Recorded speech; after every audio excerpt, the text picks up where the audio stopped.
Loopy, Yes. I want you to imagine something for a second, okay? Okay. That you pull up to this huge mansion and it's gorgeous. And you get inside and like the champagne is flowing.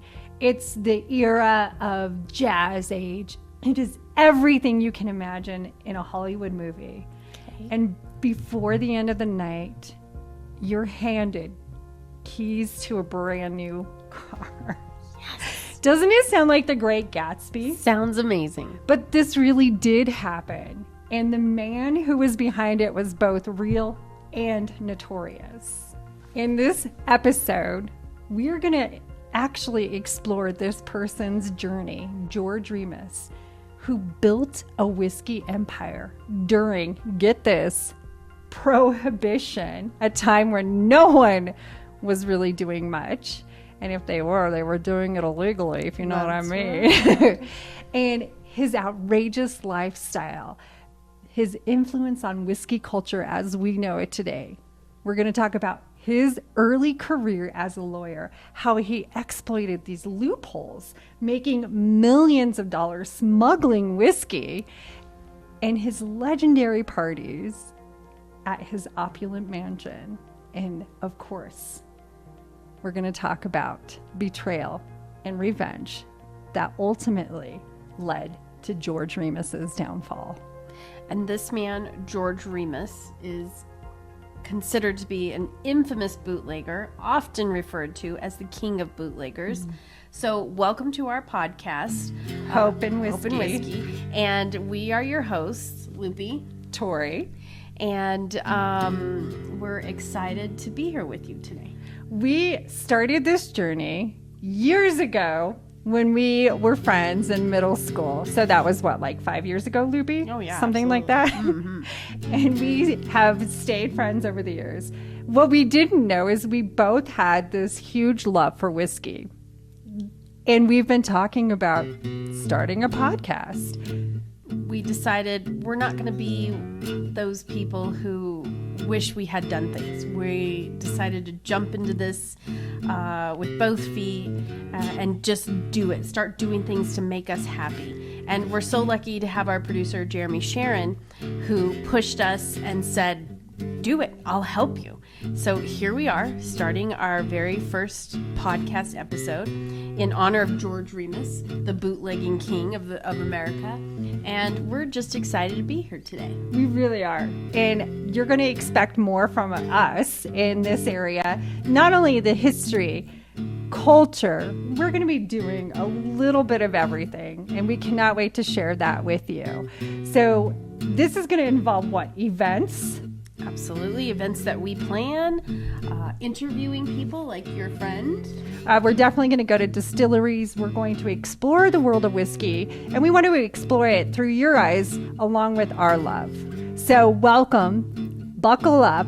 You're in for an adventure with us. So cheers to you, our listeners, and thank you for joining in.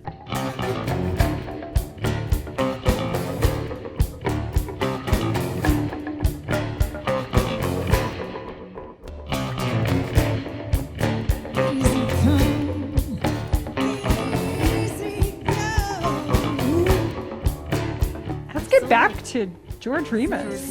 Yeah. Okay. Take a little sip. Delicious. Yes.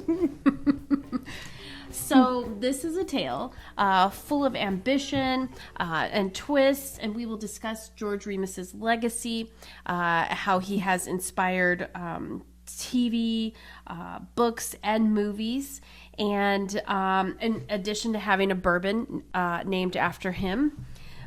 So pour yourself your favorite whiskey or bourbon and get ready for a wild story. Oh, by the way, Tori, what are we drinking today? Of course, we're drinking a little bit of Remus Repeal, you know, just in honor of the man himself. That's so right. Cheers to us. Oh. Cheers to you. And enjoy. Another drink. Twist our arms. Mm-hmm. Mm. So the question is, who was George Remus? After all, hear about his name in passing, maybe not as big as like people like Al Capone back in those days. But who was he before he became the whiskey kingpin? And those who are immersed in the whiskey world know George's name. Obviously, we see the bottles on the shelf. And he was actually an immigrant from Germany.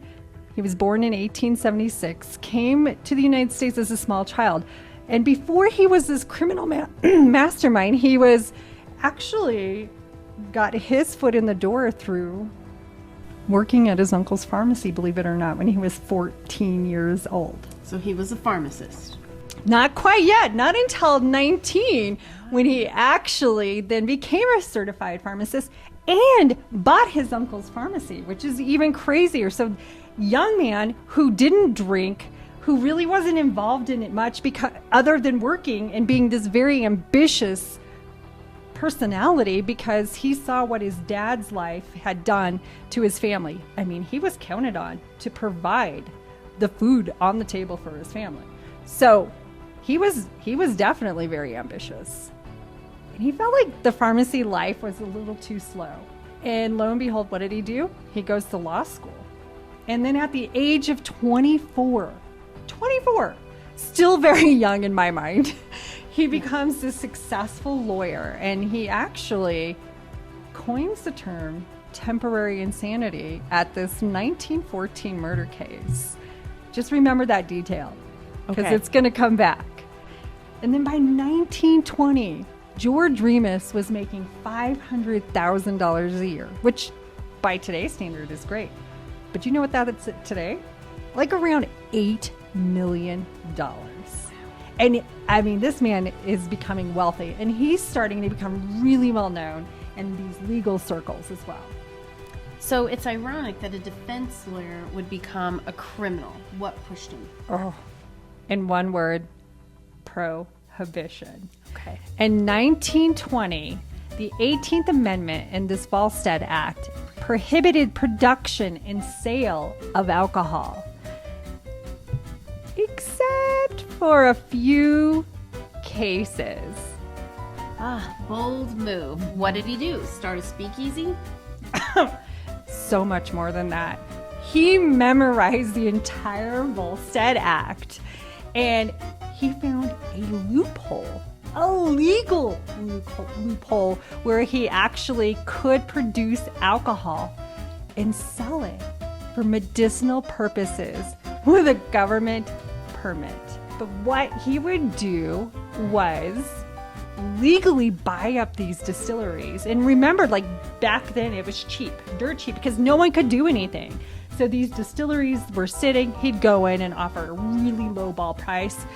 People reluctantly sometimes felt like they had to and just sell it to him for cheap. He would also buy up these pharmacies. And then what he would do was be able to produce liquor under this government license and sell it. Okay. A very cunning move. It's a perfect crime on paper to make the liquor legally and sell it illegally. How did he do it? Oh, here's how. George Remus at the time was living in Chicago with his second wife, Imogene. She loved it in Chicago. But George was like, guess what? Cincinnati is where it's at. And it's ideal. And finally took some convincing and was like, nope, we're doing this. And they went. Because at that time, 80% of America's bonded or stored whiskey was within a 300-mile radius. He bought up these distilleries, these drug companies, to obtain the withdrawal permits for whiskey. And it was doing it for medicinal sales. Then he created what he called the Circle. The Circle is where he would hire drivers to legally transport his whiskey. And then these gangs would hijack these said trucks. Now, these gangs were the same gangs when he first moved to Cincinnati. They would come and steal his whiskey, right? So what does he do? He hires them. I know. And then he would steal his own liquor, essentially robbing Remus to pay Remus. Unbelievable. He turned the law on itself. By day, a legitimate whiskey supplier. By night, he's an outlaw selling that very same whiskey. No wonder why he thought his legal smarts would keep him safe. Contemporary newspapers compared him to Rockefeller or Vanderbilt in terms of wealth and influence, hence the nickname King of the Bootleggers. Yeah, he earned that title. In less than 3 years, this man made $40 million. Now, remember, this is 1920s money. This isn't today's standards. So essentially, this man is more than wealthy, right? He had this army of 3,000 people to run his network. He bribed officials. He had lookouts. He had lawyers on payroll. Money bought him everything. He seemed untouchable, living above the law, thanks to all of his wits and his wealth.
Yeah, you